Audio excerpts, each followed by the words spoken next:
Hello and welcome to another standard video. Today we're checking out this white, black and red or mardu colored discard deck, and this deck used to be just red-black, but now we're splashing white for a bunch of new cards from Secrets of Strixhaven, which have powered up the archetype. So the Hardened Academic is one of the new ones, a 2-mana 2/1 with Flying and Haste, which can discard a card at will to give it lifelink until end of turn, and then whenever one or more cards leave our graveyard, we can also put a +1/+1 counter on target creature we control. So the Academic has synergy with cards like Bloodghast, which can easily return out of our graveyard if we discard it and then enable Landfall to get it back. And the Academic is also great with flashback cards, and we are now also playing the full set of the Practiced Offense, which is normally 3 mana to cast and 2 mana to flashback, so it actually benefits us to discard it if we want to get the discount, and then we get to put a +1/+1 counter on each creature target player controls, and target creature gains our choice of Double Strike or Lifelink until end of turn. And especially with Double Strike, we can deal a ton of damage out of nowhere, since we can also maybe get one more +1 counter from the Academic by flashing back the offense, so that's a lot of hasty damage out of nowhere, and the lifelink also helps out against other aggro decks between the offense and the Academic. So then the goal in this deck is usually to start out with one of our 1-drops. There's Moonshadow, which is essentially a 1/1 with Menace that will grow as more permanents are discarded from our hand or maybe put into the graveyard from the battlefield. And then the Marauding Mako, which grows whenever we discard a card, doesn't matter what card it is. And then we can maybe follow that up with a turn 2 Cool But Rude, which is another card that's pretty recent in the archetype, saying whenever we attack we may discard a card if we do draw a card, which is great at growing our 1-drops. But then especially once we get this to level 2, now whenever we discard a card, it deals 2 damage to each opponent, so that can add up very quickly if we have something like an Academic to discard cards at will, or maybe an Iron Shield Elf, which can discard a card to become indestructible until end of turn, although we also have to tap it. So the Elf is a little more awkward to maybe discard an offense and then attack on the same turn, which we can avoid with the Hardened Academic. But yeah, once we get enough damage in and maybe have a few cards left in hand with a level 2 Cool But Rude, we can essentially just burn the opponent out by discarding the remaining cards from our hand with Academic or Elf, especially if we then also get to grow Moonshadow or Mako in the process. And then rounding out the deck, we also have 3 copies of Tersa Light Shatter as another discard outlet and a hasty creature. So if our opponent can maybe answer our earlier threats, we can still maybe follow up a Cool But Rude with Tersa and still start cycling through the deck. If we have a full enough graveyard, Tersa can also start casting spells out of our graveyard, although it will be random. And then we also have some removal at 1 mana, playing a split of Burst Lightning, Erode, and even 1 copy of Requiting Hex, since depending on the matchup you might prefer one of these over the other. Burst Lightning has the flexibility of also being a burn spell to maybe close out a game against control. Erode is going to be better against some of the green decks like Landfall, even though you do give the opponent a land in return. Sometimes you just need to take out a Mightform Harmonizer before it kills you, or an Ouroboros out of some of the Badger Mold decks can also be problematic and would survive your 2 damage Burst Lightning. Against decks like the Aura deck, especially in Best of 1, Requiting Hex is one of our better removal spells, so it really depends based on the matchup which removal spell you prefer. And then to make sure we have 1 more creature to set up a turn 2 Cool But Rude to start discarding and drawing, I'm going with 1 Cecil. There's a few other options you can consider, but this also has good synergy with a Double Strike from a Practiced Offense, since you can maybe transform Cecil and then get another hit in with a 4/4 Lifelinker afterwards with maybe additional +1 counters on top, so that can also work out nicely. And the mana base also has a lot of shock lands to lower our own life total to maybe transform Cecil a little bit sooner. And then 1 Inti as well, since that can also synergize with cards that are discarded from hand, as we now get to exile a card from the deck that we also get to play until end of turn, so that's another weird source of card advantage in the archetype. And then the mana base, there's a few different variations floating around. I've kind of made my own build here with lots of Shocklands, Godless Shrine, Blood Crypt, and Sacred Foundry, and then a good mix of fast lands as well with Inspiring Vantage, Courtyard, and then Starting Town as kind of a necessary evil, and then still making room for 2 basic lands to make sure that if we want to erode our own creatures, we can still get a basic land out of our deck, and that can also be an intentional synergy if we maybe have a Bloodghast in circulation, so that's another minor synergy to keep in mind. So the cards that are no longer part of the deck include the Bloodthorn Flail, since we now have the Academic as another discard outlet, so the Flail is not quite as powerful, even though the Flail was good at setting up turn 2 Flamewake Phoenix, since we could easily get one of our 1-drops up to 4 power, but now that we no longer have the Flail, the Phoenix has also fallen off, since we're going to struggle to get a creature up to 4 power as quickly, so then it makes sense to cut it.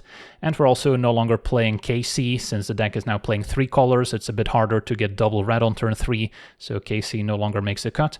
And we're also not playing the Monument to Endurance, which has already kind of been overtaken by Cool But Rude more recently, but at 3 mana is just a little bit slow now that the format keeps speeding up, and the Practiced Offense gives us enough reach to close out games that we don't really need the Monument anymore, but it can still be a nice tool in the grindier matchups against control, so it's certainly a card you could consider in the 75.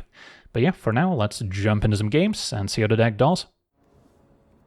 Okay, we're on the play. We have no 1-mana creatures, but double Cool But Rude with a Tersa.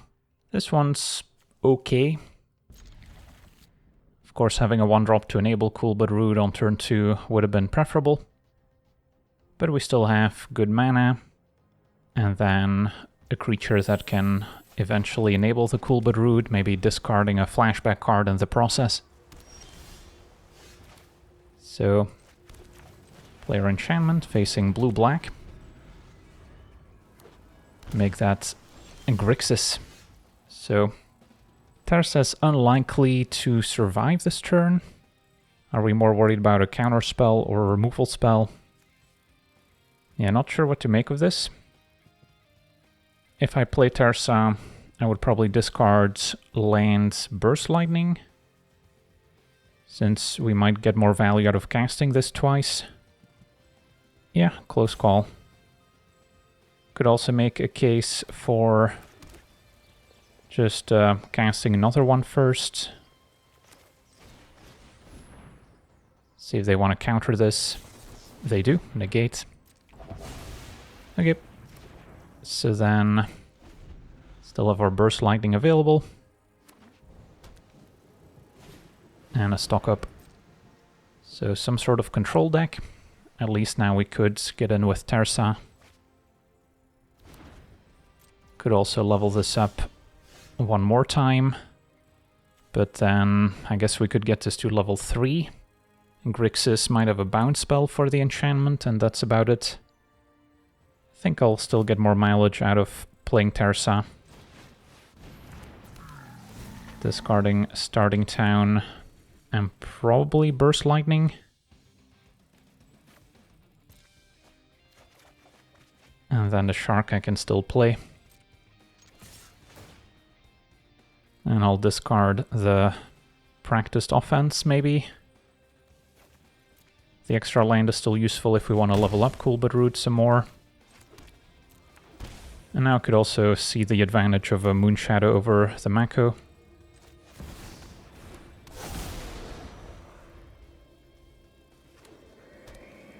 Okay, it is a 4-color control deck after all. So they could have the 4-mana exile your permanents, gain 3. Sweepers at 5 mana, they could have Ultima, so there's lots to consider. Yeah, if I level this up, it feels like they're just going to remove the enchantment, which is maybe fine.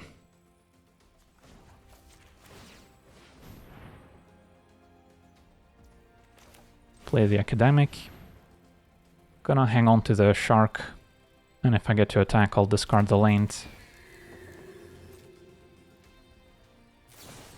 They're just gonna Vibrant Outburst, tapping the Academic, dealing 3 to Tersa. That happens. So Moonshadow grows.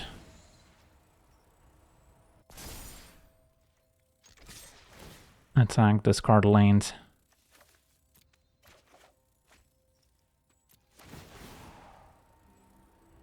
So now the Academic could discard 2 cards at will to potentially deal 4 more damage, but let's wait and see here if there's a sweeper incoming.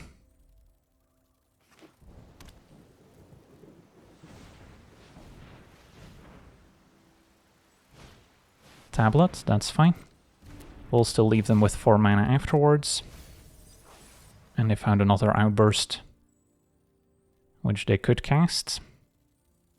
But I can save the Moonshadow from 3 damage by discarding another one. So they would have to take out the Academic. Opponent's gonna wait.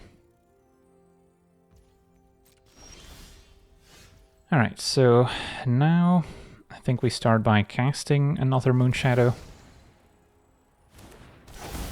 And I think I could even consider playing the Shark with a plan of flashing back the offense.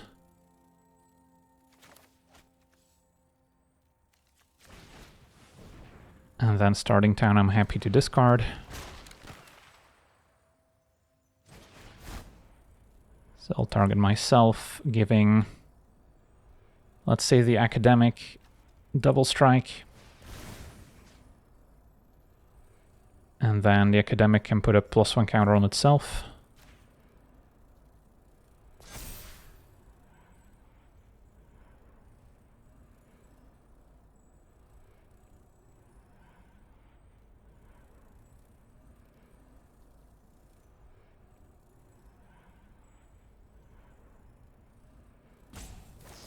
Opponent did have the defeat, but now goes for the Academic instead of my enchantment. So I think that's fine. So go for a double strike, but our creature's gone. And go to attackers. Although now, of course, a board wipe would be more painful. So hoping to find another hasty Academic.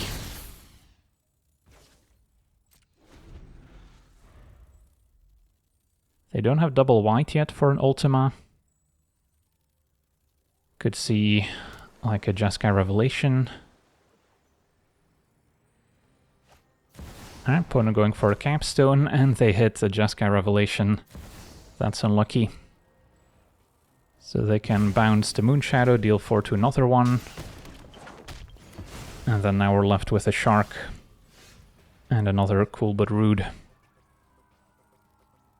So how do we get out of this mess? Can level this up, look for an Academic. I'll deal 2. Hope to play the Academic, which can then attack. And then deal 2 more. And then I can discard 2 cards. I think that's my best hope here.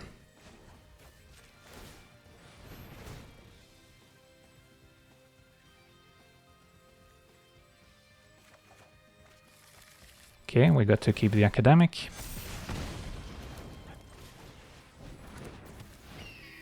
So then now I could attack.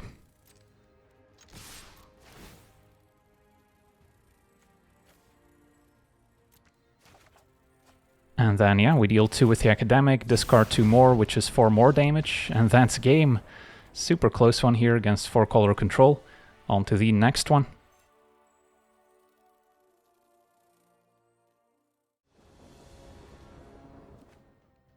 Alright, we're on the draw here with a hand that is lacking a good 1-drop, but we do have a discard outlet with a few cards we wouldn't mind discarding.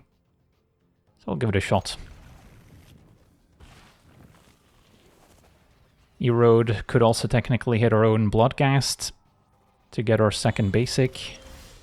And we drew another one.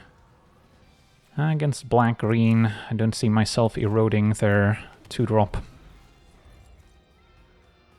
This card does get better the later the game goes, because ramping them early by removing a Badger Mole is not really a great solution. So play the Iron Shields. And then I might want to discard the Bloodghast end of the opponent's turn, so I can already get it back next turn without needing to tap the Elf. But Erode is a good answer to, let's say, an Uruboroid, which this deck could otherwise struggle with. So, yeah, I can go ahead and discard the Bloodghast. Find a Moonshadow. So can play Moonshadow. Play a land, can still make it tapped. And then I think next turn we'll maybe just cast the Practiced Offense.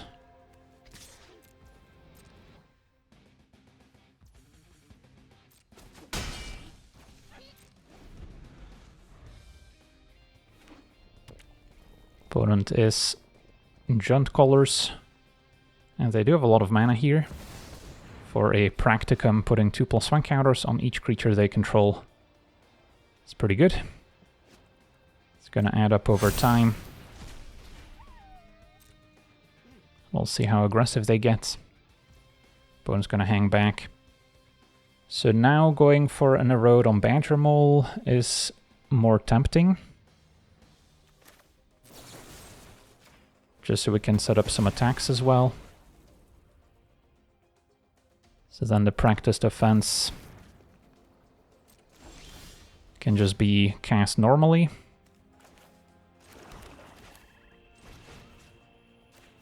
Giving probably the Elf Double Strike. We want to go for more damage right now. And then I still have an Erode available. And next turn we can flash back the offense to do it all over again. So thinking if I want to discard a land to grow Moonshadow here, we're about to deal 9 more damage, putting my opponent to 4. Yeah, that 1 extra I don't think makes a difference. Bloodghast has haste. Opponent does get Practicum once again, putting 2+1 counters on the team. And a Thunderhulk. Yeah, that's a good one. They're gonna get 3 1/1 tokens. And that'll scale very nicely with Practicum as well. So destroying this in response doesn't make a difference. But I think I do want to take out the Thunderhulk.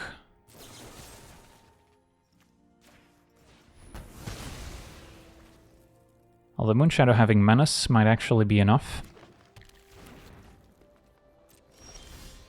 Find the Mako. So I can cycle the Mako, grow Moonshadow some more, Practice Defense, and then if we give Moonshadow Double Strike, they can double block, but then they still die. So, yeah, we should have it here.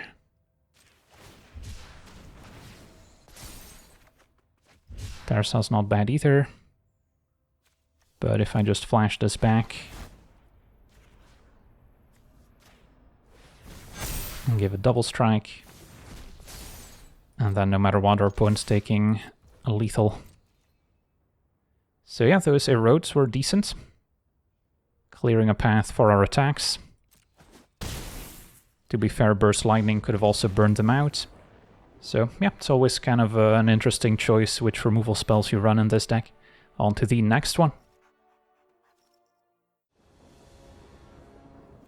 Alright, we're on the draw. We have some decent creatures to curve into, maybe lacking some payoffs for discarding cards. No flashback, Cool But Rude, or Bloodghasts would be nice. But we'll give it a shot. Also lacking interaction. So this hand definitely wants to be on the front foot as opposed to having to answer what the opponent is doing. I have plenty of lands we can discard to Tarsa now. Could start discarding now. I think we take it easy because our opponent is probably holding a removal spell.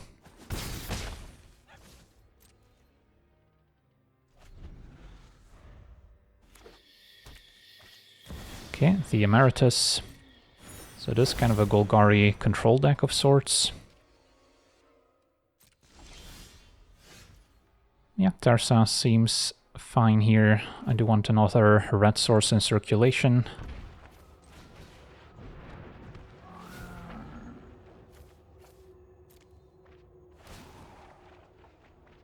Found our Cool But Rude. So then now, do I discard more? So Tarsa can't attack. would just be to grow the Moon Shadow and gain life. Now let's just get in for 4. Next turn we can try to make a splash. Alright, Professor is a good one. Mediocrity will not Takes out the Academic.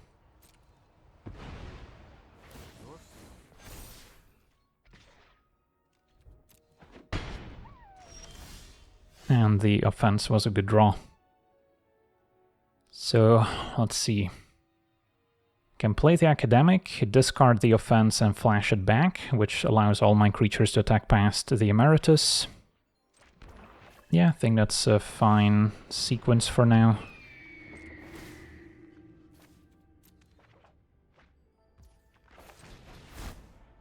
So I guess Moon Shadow Double Strike makes sense.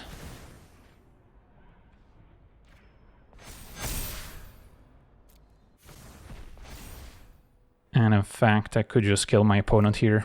Alright, I guess that's easier. It's easy to forget how much damage you can get out of a practiced offense, but yeah, this is just 13 to the face with her opponent chum blocking, so we can just ignore their Professor here. Sweet, on to the next one.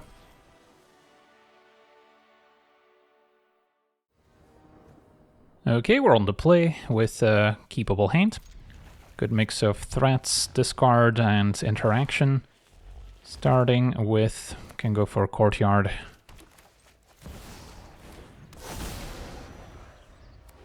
Opponent blue-green with a Pollinator, so we've got the Hex if Banter Mole shows up. Would still rather get a 2-drop in play this turn. And then Inti versus Cool But Rude is kind of the decision. Don't need Cool But Rude to attack past the Pollinator. So I kind of like Inti.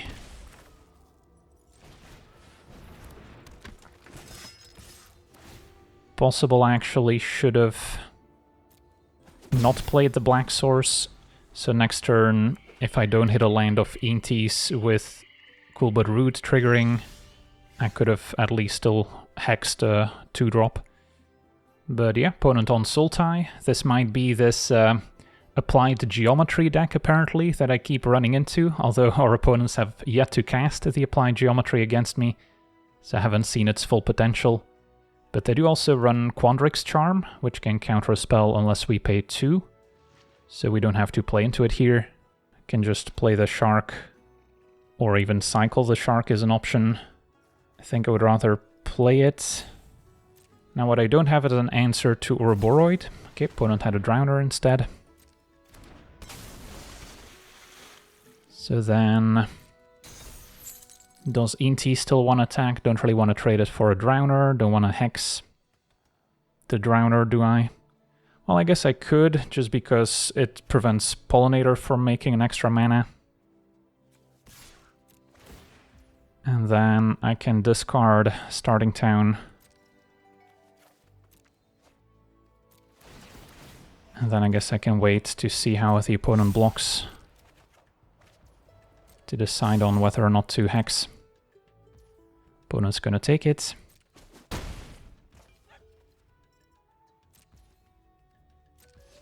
Yeah, let's play the Mako from exile. Play another one. And then I think I do just hex the Drowner. To play around our opponent casting Ouroboros, which I cannot answer with a hex.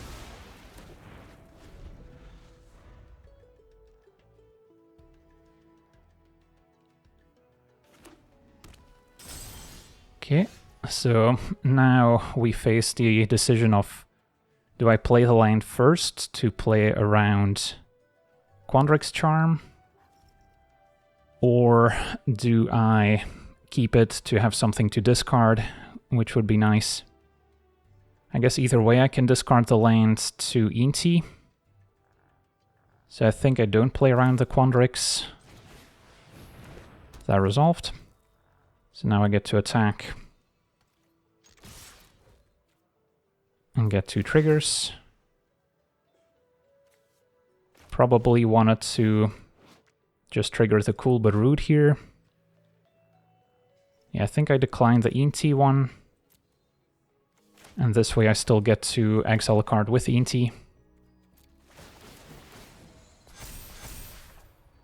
And a Cecil I can still play. So that worked out. Okay. Don't think this deck is packing board wipes. They do have an Ouroboros, which we at least slowed down by a few turns. And Practiced Offense was a great pickup. So I'm pretty sure we can force them to chump. If I just cast the Offense, giving Moonshadow double strike. And then we get to discard another permanent, which grows pretty much all our creatures once again. And yeah, opponent's not gonna have anything left after this attack step. Sweet, on to the next one. Alright, we're on the play with functional hands. We've got a good 1-drop, and then multiple discard outlets to enable Moonshadow and maybe trigger ENT. Opponent blue-red. The Iron Shield Elf is a safer investment for now, can make use of the haste later. And then I'm not in a hurry to discard here. Next turn we have a few options. Okay, opponent's got the Furnace to take out Moonshadow, presumably. And I'm not going to be able to save it.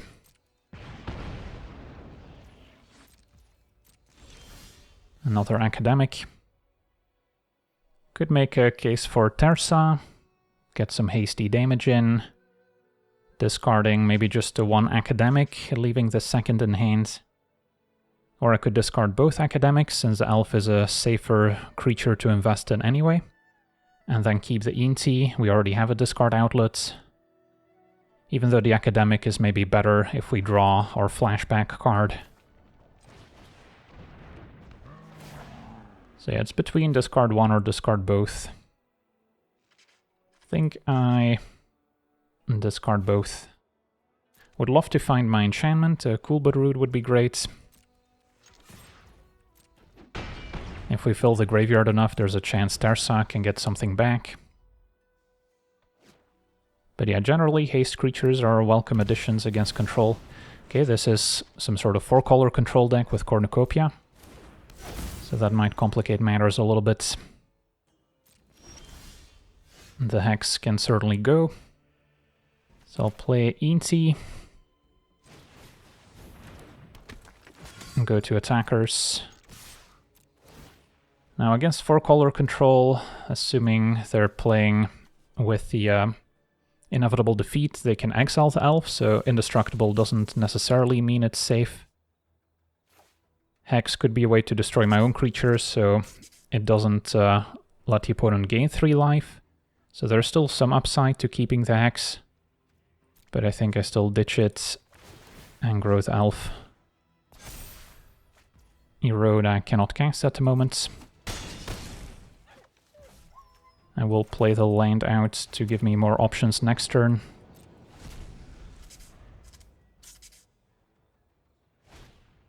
Pyroclasm, trigger Cornucopia.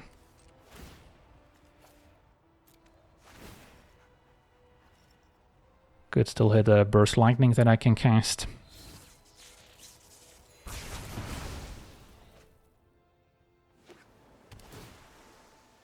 So they need more interaction here. They could set an upkeep stop if they had another burn spell for the Elf before I have a card to discard to it. But yeah, opponent's out of answers and explodes. On to the next one. Okay, we're on the play with a promising hand. Mako has a little bit more upside when we're setting up a turn 2 Cool but Rude. So I'll start there.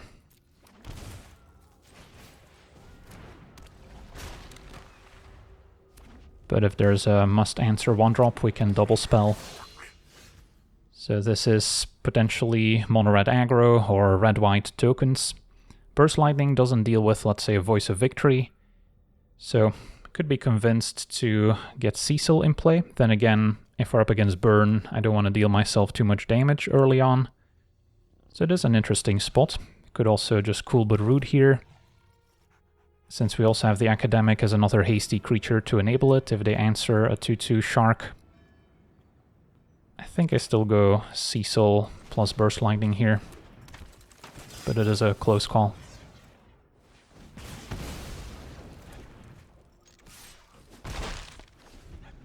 The problem with playing 2 1-drops here is that if I draw land, I can't necessarily spend all my mana.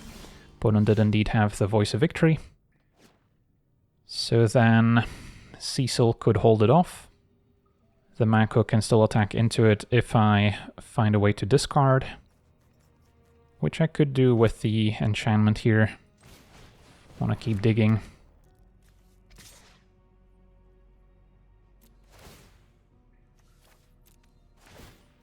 Finding the practiced offense would be great.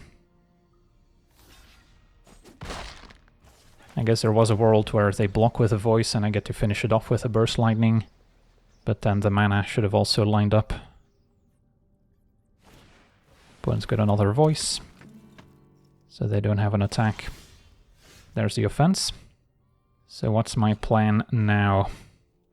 I think it's still Academic here, and then leave myself with red-black untapped, since that can cast most of my 1-drops. Still leave Cecil back.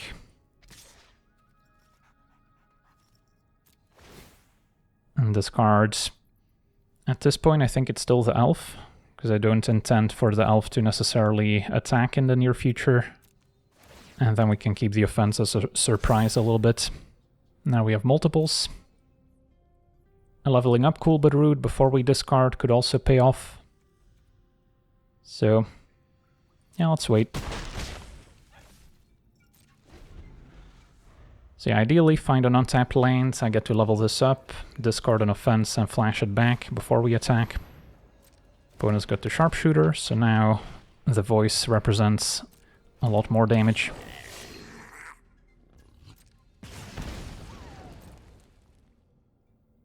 And yeah, if next turn they play a War Leader's Call or O'Hara Chenille, we could be taking lethal. Take my draw, find a lane but it's tapped. So then I don't think we bother leveling up cool but rude. But I will discard an offense just to grow the shark. Flash this back. Targets the Academic with double strike. So we can gain more life back, attack past a reach creature. And then attack. I think the shark gets into. And then if I discard lands, I wouldn't necessarily be able to level up and flash back. So I think we get rid of another offense here.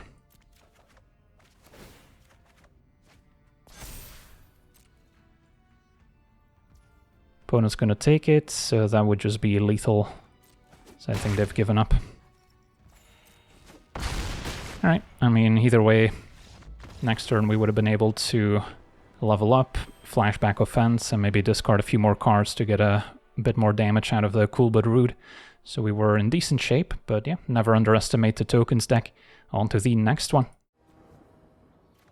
Okay, we're on the draw with a functional hand. Got 1-drop into discard outlets, and then a few payoffs for discarding. Facing red-white aggro. Let's play the shark.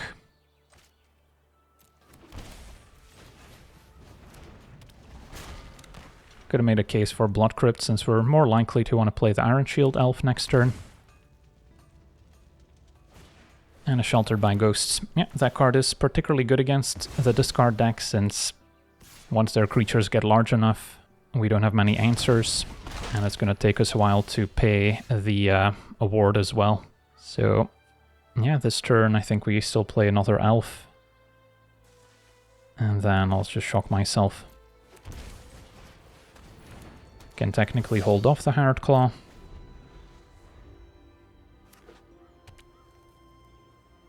Second Sheltered by Ghosts is going to be painful, and they have it. Well, I do have another elf I can play, which could still hold off the claw next turn. but we are running out of time. And at this point it's going to be impossible to pay the ward. So play Elf and Shark.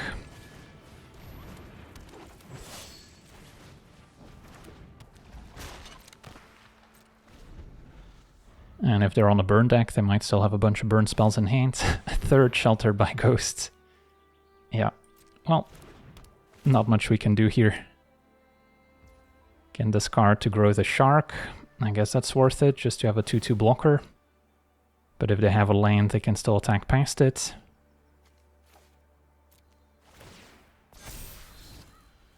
Do I discard one more, just to kind of play around that? Maybe I should.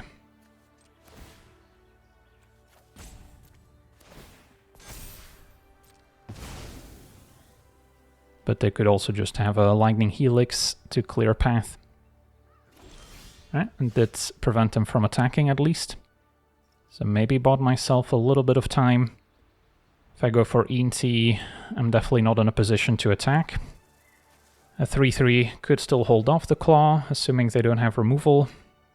Flashing this back feels pretty weak, but it is a way to make a 4/4, so they can burn it with 3 damage as easily. I mean, maybe the play is just flash back the offense here after all.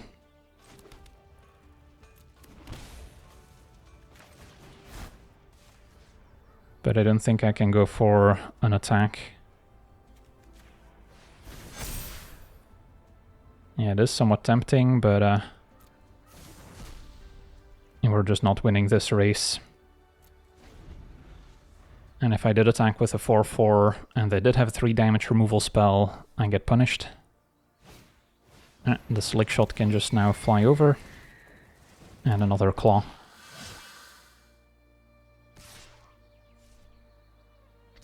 Slick Shot gets in. Cecil would transform pretty soon. So once again, I don't think I'm attacking. Playing Cecil, of course, also means I would take 2 more damage if I block with it, but that may be necessary at this point.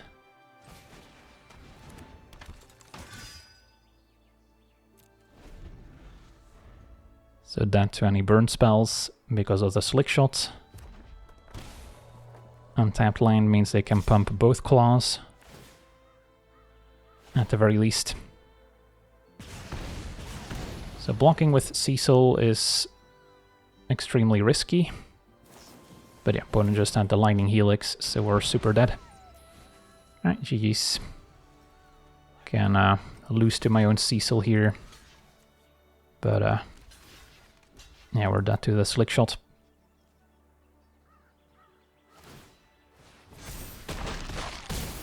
On to the next one.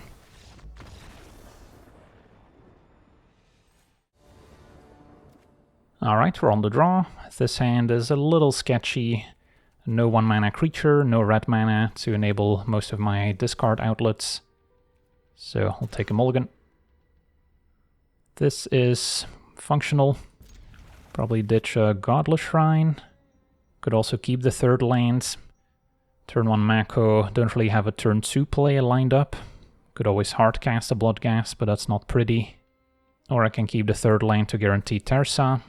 And then, probably more relevant to keep the offense over a Bloodghast. But of course, ideally draw another play we can make. Alright, the Elf isn't bad.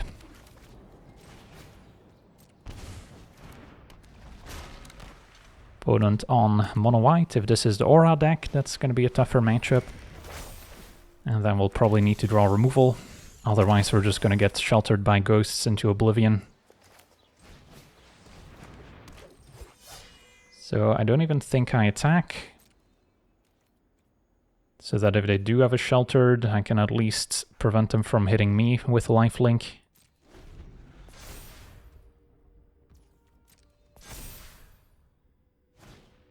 It's going to be a vendor. And no 3rd land. So their hand is all spells. Take my turn.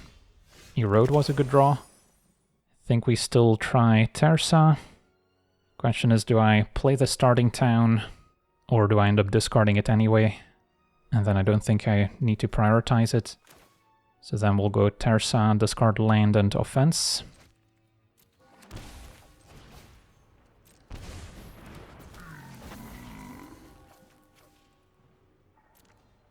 Look for more removal. And then, do we have any attacks? Don't mind trading for the spider token, but also want to keep enough blockers back. Maybe just Terza getting in there.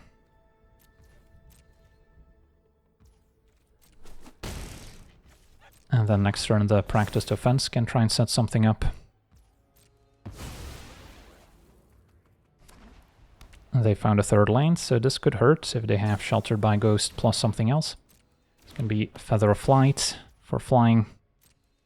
And we'll see if they tap out or if they keep up mana for a Shard Mage's Rescue. Seam Rip, good answer to the Iron Shields. Still goes for the Mako. So at least I will be able to erode one of their creatures if I want. But I am taking 8.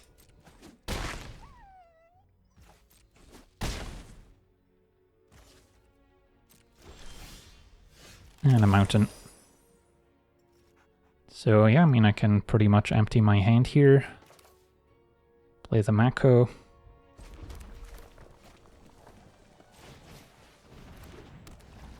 Flashback offense.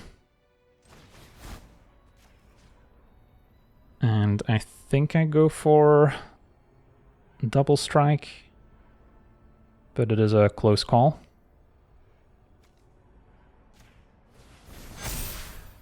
Yeah, let's see. Let's say I attack. My opponent takes it. They take 12. Probably have to erode now to play around Shard Mage's Rescue. But then, if they go Sheltered by Ghosts onto the Vendor, I would still be in trouble. Does a 4 life gains make a difference? Maybe not. Let's go double strike. What if I just attack with Terza, leave the elf back, put my opponent to 9? I might struggle to cross the finish line. Let's see how they block, if at all. They block the elf. Happy to discard a swamp. Giving the elf double strike would have played around this, but I'm pretty happy with this outcome. And then I think we just main phase erode to not get blown out by rescue. But of course they could now have the mana to play creature and Shelter by Ghost on it, which they maybe wouldn't have been able to with only 3 lands. They drew another land. It's going to be Survivor. And a rescue. And rescue. And Ethereal Armor. Well, they should have held on to one more Shard Mage's Rescue, since we top-decked their Requiting Hex, so now they're just dead. Well, things certainly lined up favorably for me this game. Could have easily gone the other way with slightly different draws, but I'll take it. On to the next one. Okay, we're on the play with a promising hand. Got some removal, a nice payoff for discarding, an enabler, and then a 1-drop to kick things off. All our colors. Not sure yet if we're going for the enchantment or an extra creature. Depends on the matchup. Black-white Godless Shrine. Not quite sure what to make of this yet. I think I go for the elf.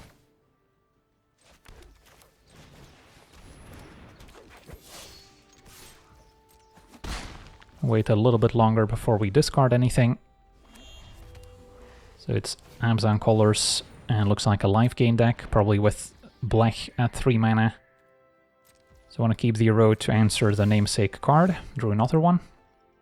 The offense is good, but it is also kind of a freebie to discard here. I think it's fine to play Cool But Rude, wait on playing the land in case I draw a fast land. Attack. Discard the offense.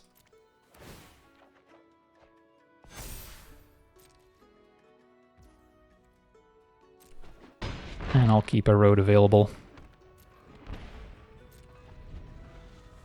Could technically also make the Elf indestructible and then erode it, just to get a land. Okay, opponent going for Essence Channeler. Could just erode the duo now, because then the Channeler can grow. And in general, without a life gain enabler, the payoffs aren't quite as good. Opponent might have a Requiting Hex, which now gets to maybe Blight. That happens.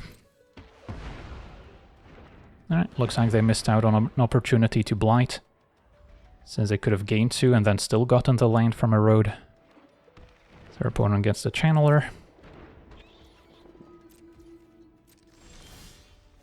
Do have to keep in mind that this can gain Flying, potentially if we hit them with a level 2 Cool but Rude. Bloodghast, I'm happy to discard, so it seems like a pretty straightforward Terza. Discard Bloodghast and see if we can attack. As opposed to leveling this up and keeping up Erode. Yeah, I think we want an extra creature to also set up the offense more effectively. And then I'm happy to discard another Cool but Rude. Find a Burst Lightning. Opponent takes it. Alright, so we're in a decent spot here, but of course the life gain deck can also gain some life back. But nope, looks like our opponent scoops it up here. So yeah, next turn we can likely clear a path and then set up a powerful practiced offense, especially if we then also have a land for a hasty Bloodghast first.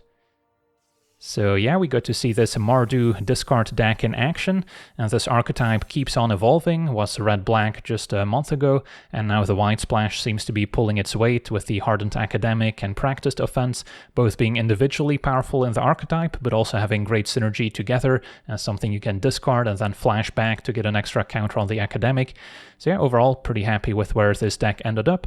It is the type of deck you can certainly tinker with. There's a few flex slots, and your removal can also maybe fluctuate based on the meta, but for now having a nice mix of Erodes, Burst Lightning and Requiting Hex seems like a good way to kind of hedge your bets a little bit. But yeah, for now I want to thank you for watching, hope you enjoyed, and as always, have a nice day.